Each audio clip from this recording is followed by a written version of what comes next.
Okay, so the task, once again, is to try to get all this code in there. But what's new here is, for the first time in this language, we're seeing a require statement.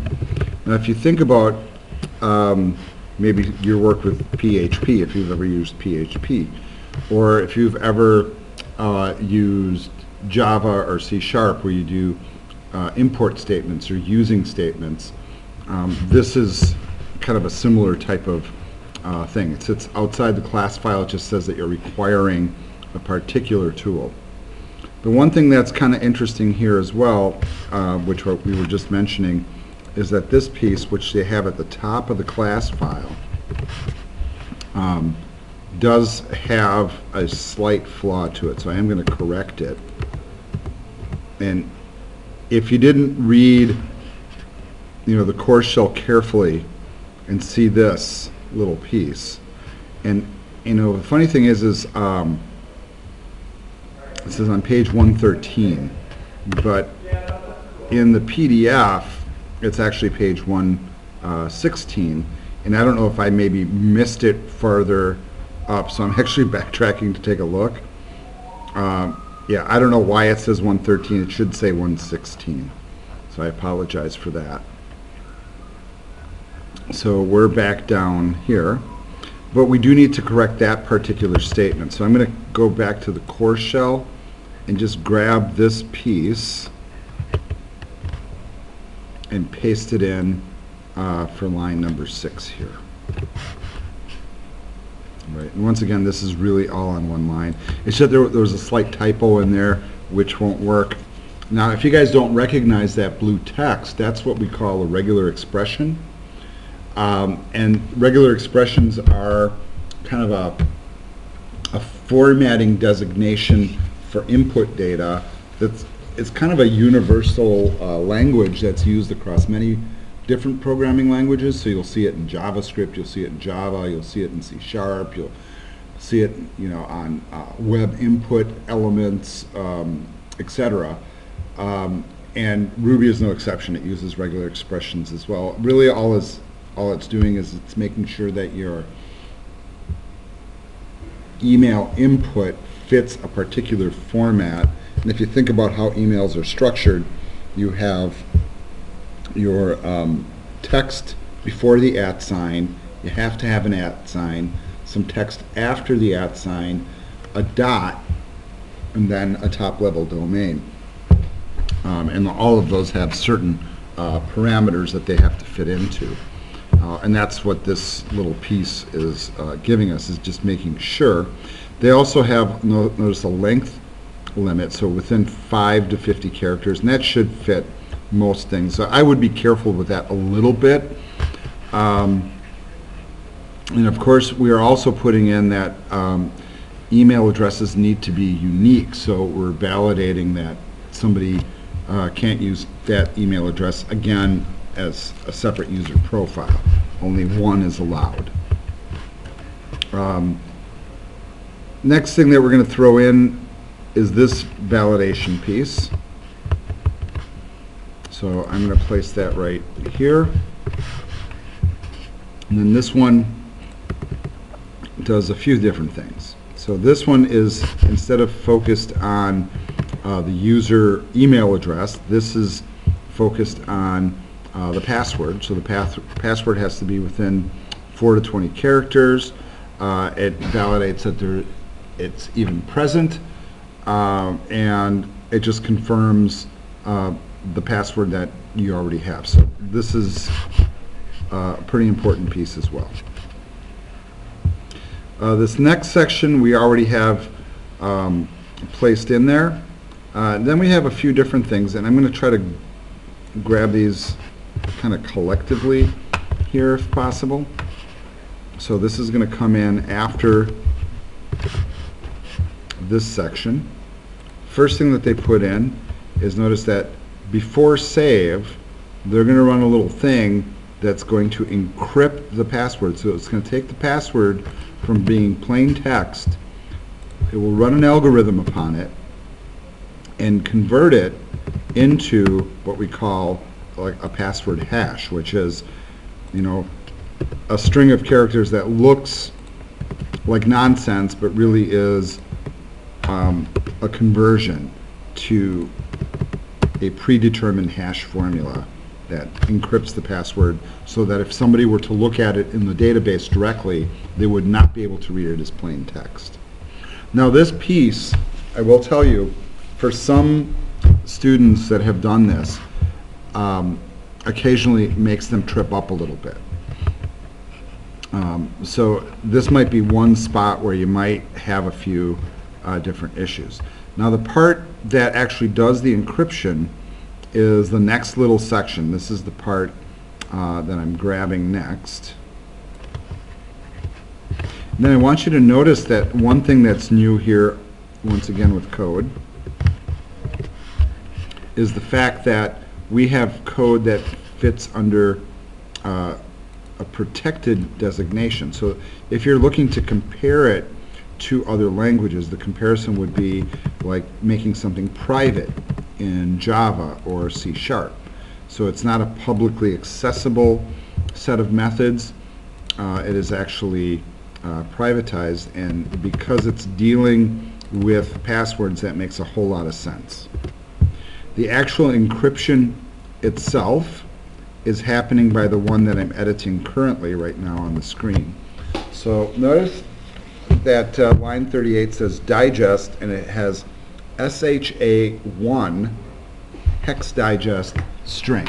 Now this is also why we require this command. So this is actually a library of commands that allows us to call upon this encryption mechanism and the associated method which actually does the work. Now if you're not familiar with SHA1, it's basically a hash generator. And yes, there are websites that you can go to online. In fact, let's just click on one and go to it. I think it's actually kind of a fun little exercise, honestly. So if I have a password, let's say my password is password. Horrible, right? Notice what happens at the bottom here. This string of characters is the hashed version of that word. And if I keep adding to it, you see how it keeps changing it. Right? So that happens dynamically. This is using this particular algorithm. The one thing that I will tell you with that hash generator is this one at this point is considered not secure. Why? Because you can go to websites like this and you can type it in, and believe it or not, there's also ones that'll take it back the other direction. So if you enter a hash, you can go back to what the original password was. So this one is considered crackable. And what they do have now with this particular hash algorithm is they have higher levels. So they have, and usually they're in powers of 2, so they have like SHA 128 and SHA 256, and that's really where they consider it to be actually truly secure, is when you get up to that level. And you know, this one of course is seen as being more secure than the old-fashioned MD5, and there's been many algorithms over time that people have used. Now these are generic pre-existing algorithms, and you know, really sophisticated coders will actually create their own, and you know, it's all part of an encryption game where there's this constant war happening of people trying to, you know, crack security and people trying to enforce it. So that's kind of an ongoing battle. But the truth is, as any of the older technologies do go out of favor pretty quickly, and eventually hackers and coders figure out how to work around them. So you always want to make sure you're using up-to-date encryption. For our example, we're going to use this particular methodology just because it's a simple one for demonstration. Also, whenever you're doing this type of thing, there is a processing impact, basically. So like the more, let's say the deeper your encryption is, the longer it takes for your machine to process that algorithm. So that is a pretty important thing, though, in terms of application security. And what I would do personally if I was writing a website and I was like hand coding the security like this, I would try to use the highest encryption level I could find that was stable and considered safe. And that, frankly, is going to take research to figure that out, because it does change over time. So I'm hearing from people now that the SHA 128 version is cracked, and there are people out there that know how to get through it. Now, that does require other components you should think about, because in order for them to be able to see the password, they first have to be able to get onto the system where the password is stored, and they also need to be able to get into the database, right, to be able to see that. So, provided that that's how the passwords are stored. Some systems, people do not store the passwords in the database. They actually put them in separate files, and that's a whole separate game for security. All right, so once you have that stuff set in there, let's go ahead and try to type these this little batch of commands here and see if we can get them to work. Now that we have the code files updated. So here's my Ruby prompt here. So I'm going to go ahead and type in user equals user dot first. All right, so it loaded up our first user. And I want you to notice here that it does indicate the hashed password. You see that like listed there. And I know that when I was bringing up the SQLite browser before, it didn't seem like it had actually registered quite yet.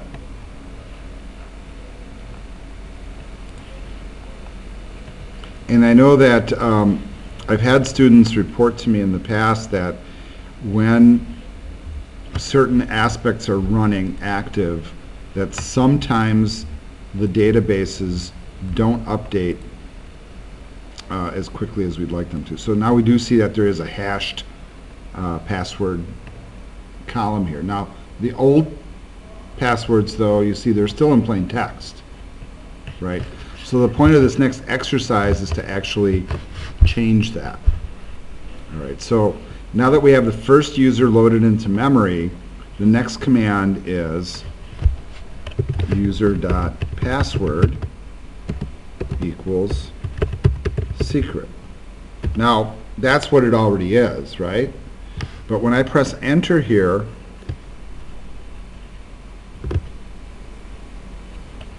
it's in there, hypothetically. We're assuming it's plain text.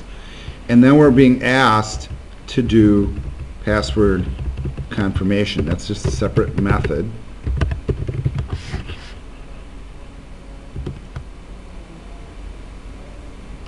All right. And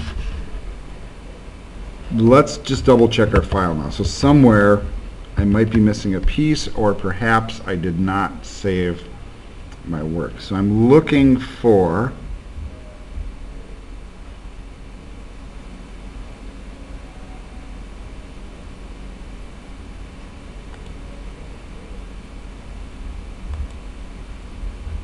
this is where we renamed the column. I'm going to pause here for a second.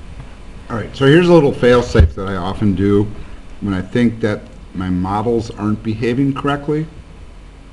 I'm actually going to go back to my standard C prompt here, and I'm actually going to run awake db migrate one more time. Not that it will necessarily do anything, but it certainly isn't going to hurt. The other thing that might be pertinent is to do a reload at the prompt here, but I don't think that that's really a concern. But it is not picking up on this particular method. So if you see that, I type user password confirmation. And what I might do here, or no, I can see the mistake now. Do you see it? See where my cursor is? When I fed the variable in, I didn't type an E. So I'm going to actually repeat the last few commands here from the interactive Ruby prompt. So I'm going to up arrow to here, spell correctly, that will help. You know, it's always those little things. All right. And then I'm going to go ahead, and now it will save it. It saved it before, too. It didn't really care because it already was in memory, see? But we had reset it. Now we're going to do the confirmation, and now it worked. Right? So there is a reason for why it didn't work, and it was basically a typo on my part. Now we're going to go ahead and issue the command user.save. And you can see a committed transaction. Now notice real carefully right here in the output. Notice hash password. I mean, without even looking at the database, I can see that it converted my password to a hash, because there it is. And yes, that's a lot more secure than having it in plain text. Now if you type the next command, which is user hashed password, guess what that's going to do? It's just going to show you that hash. Alright.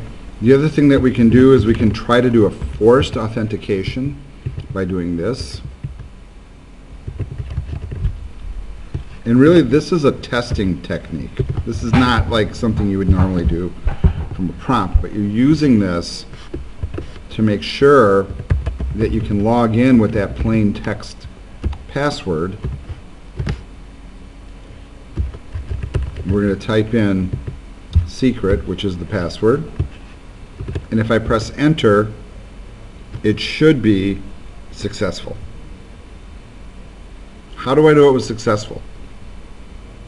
Well, it gave me back the information. That's how I know it's successful. The way that you prove that it's not successful is by putting in the wrong password and then comparing the output. And what's the output for this one? Nil. So you either get back the user record, show you that you got the right password, or you get nothing.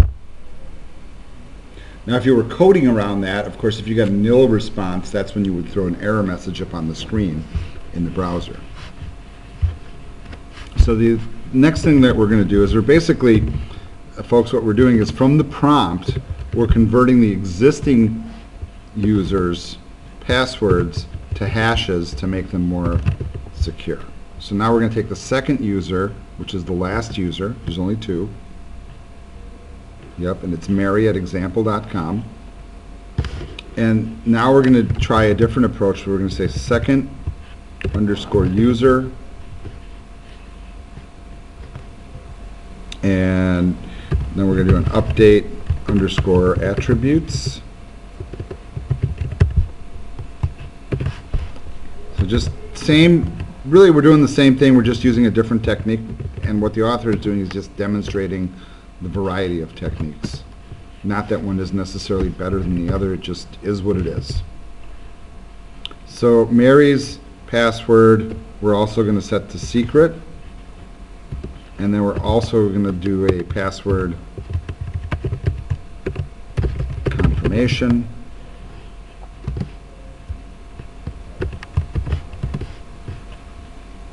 Which hypothetically should be the same thing, otherwise it will fail. And if that works, you'll see the SQL statement, and then right above where my prompt is now, you'll see that it's true, indicating that it worked.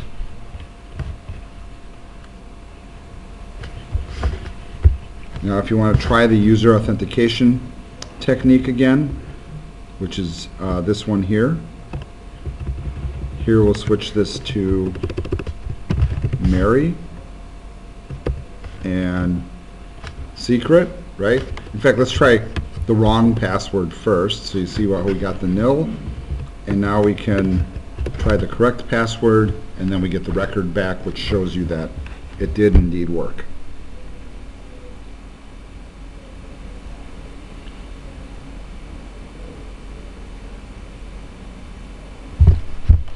All right, next thing that we're going to do, you'll see on this next page, is we're going to update our seeds file to add some more information into our application. And we are getting close to the end of the chapter finally. It's a long chapter, there's no doubt. And the seed file is the one that we want to edit. So if you guys remember where that is, that's in the database folder, and there's the seeds. Let's just pull them into the editor. And we do already have the first pieces here. So we have Mary being created. We also have the categories being created. But notice that with Mary in the book, the way that they're handling this, and I'm going to just kind of split the screen like this, is they are putting these commands in, and then when they get to this point here, they're putting it on a separate line. And because of the way that we have it formatted, meaning basically that you require a password confirmation now, you can't just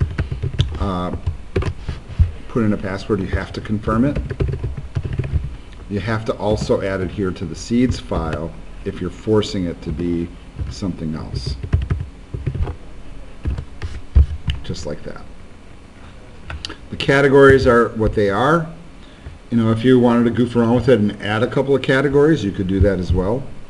But then you'll notice that at the bottom part of this file, they are actually using the seed file now to actually pre-create some articles.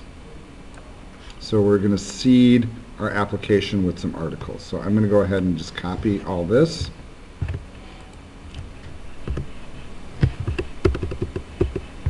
Paste it all in. Yeah, it doesn't look as pretty. I mean, if you really want to make it pretty, you could do something like this. This is kind of the format that people tend to use, this language. So if you want to make it look nice, although it would run just fine without.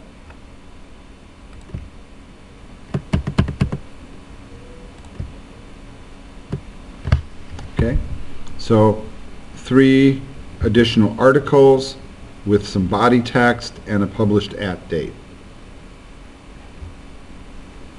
All right, make sure you save that file.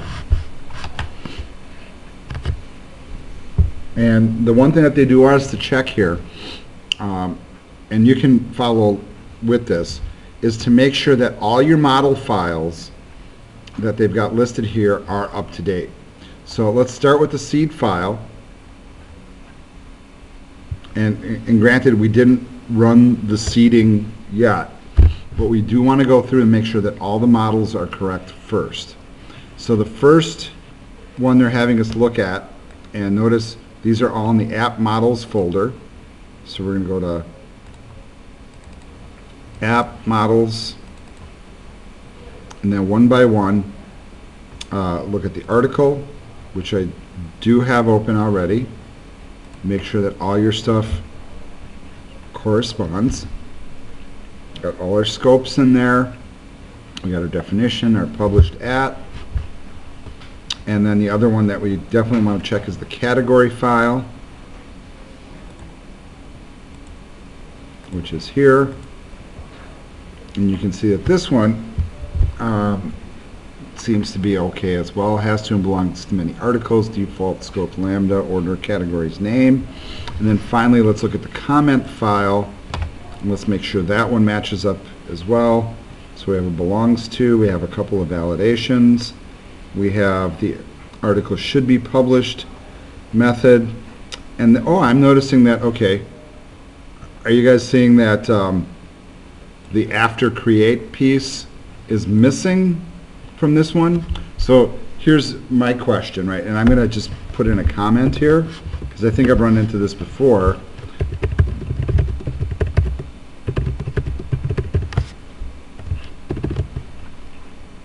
And then I'm going to copy that same comment here, because what they did up above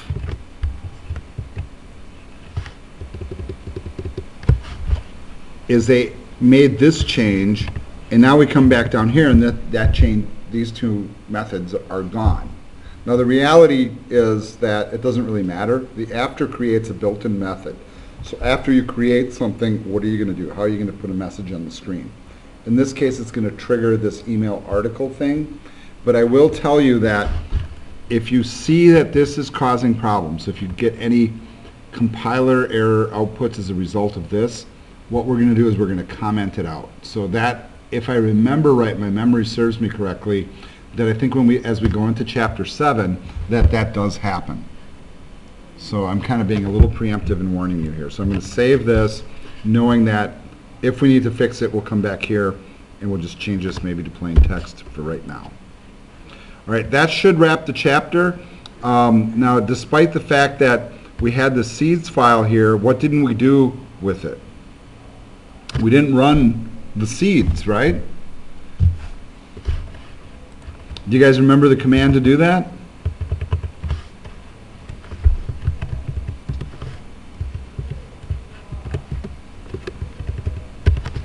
And that's actually, well, let me save you a little lookup. It's actually just rake db seed. This will actually seed the database. Let's go ahead and run that. Stuff that's already pre-existing, it's going to leave alone.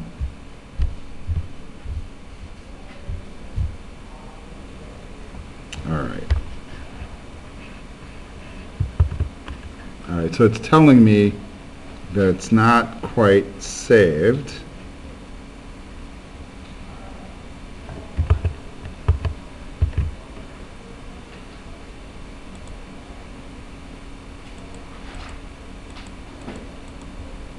There it is.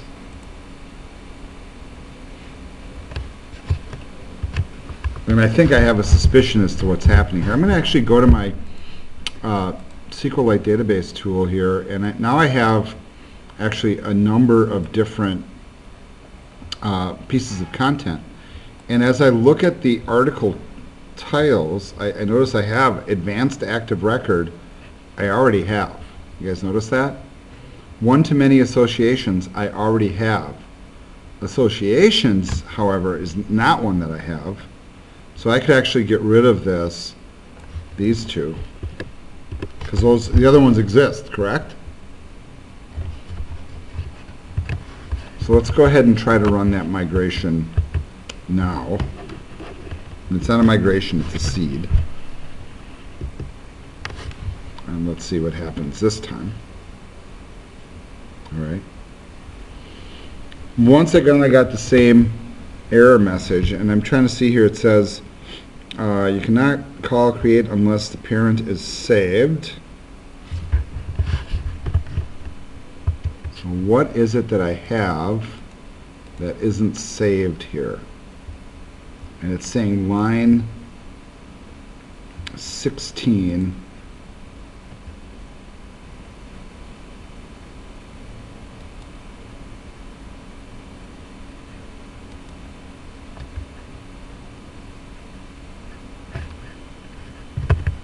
So let me just make sure that in the database itself, okay, I'm going to actually close the product, and that might help right there. The other thing that I'm concerned with is this prompt being open. So I'm actually going to exit out of that prompt just in case there's some sort of a variable or something that's sitting active. And the other thing that we also know is really that our categories are irrelevant at this point. So I'm actually going to comment these out.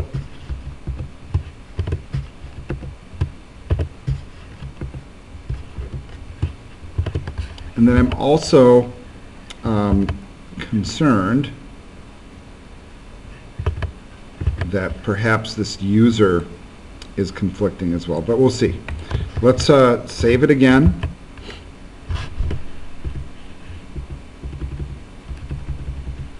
Apparently I wasn't working at this prompt.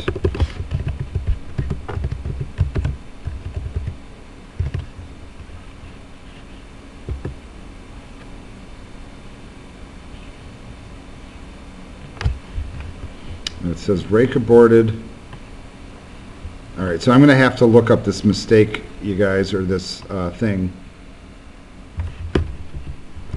So let's run the trace that it's asking for.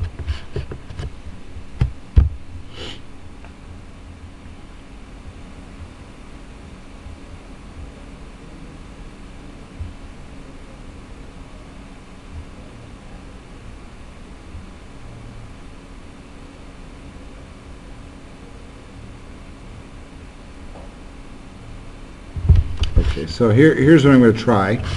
I'm going to actually do a rake db migrate first.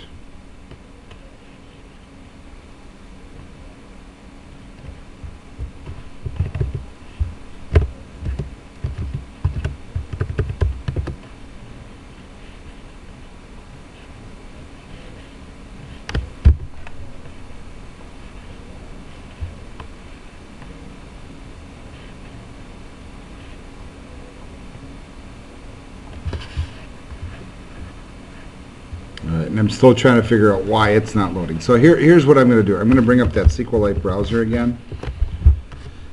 Because if you are considering what this is doing, it's basically just adding information to the database. Worst case scenario, if this approach doesn't work, you can always manually add it. It's not something that should be a sticking point.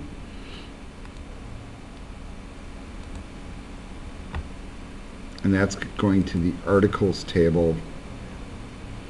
And you know, my feeling is that we do have a couple of articles in there that we're looking for. So I'm not really too concerned here about squeezing those others in. What I am more concerned with is the user, and you can see that the hashed password here is the same for both of these, meaning they're both still using secret as the password. So maybe what I can try doing is, instead of running this, which might be relying on stuff that's resident in memory,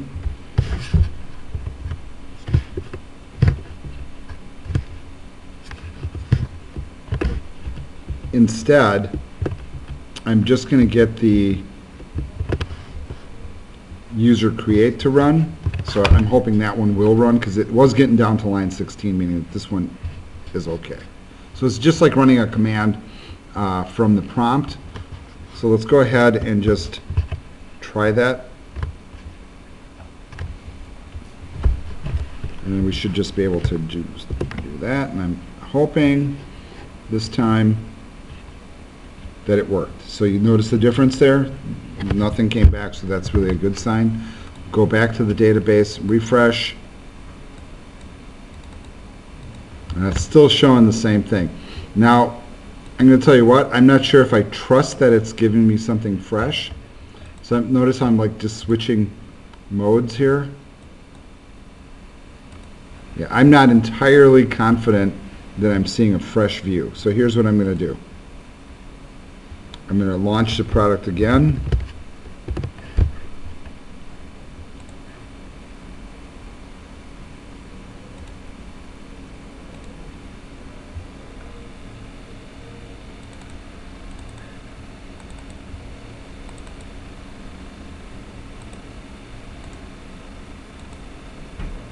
It looks like it's still maintaining that same password. Now here's what's kind of interesting about this is it's not really a huge concern at this point, because I'm seeding it in, and hypothetically it should read.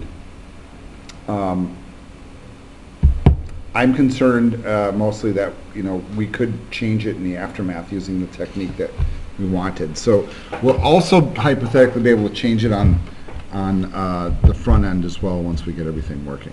All right, let's call that a chapter, and now we have everything in place that we need to move forward into the next chapter.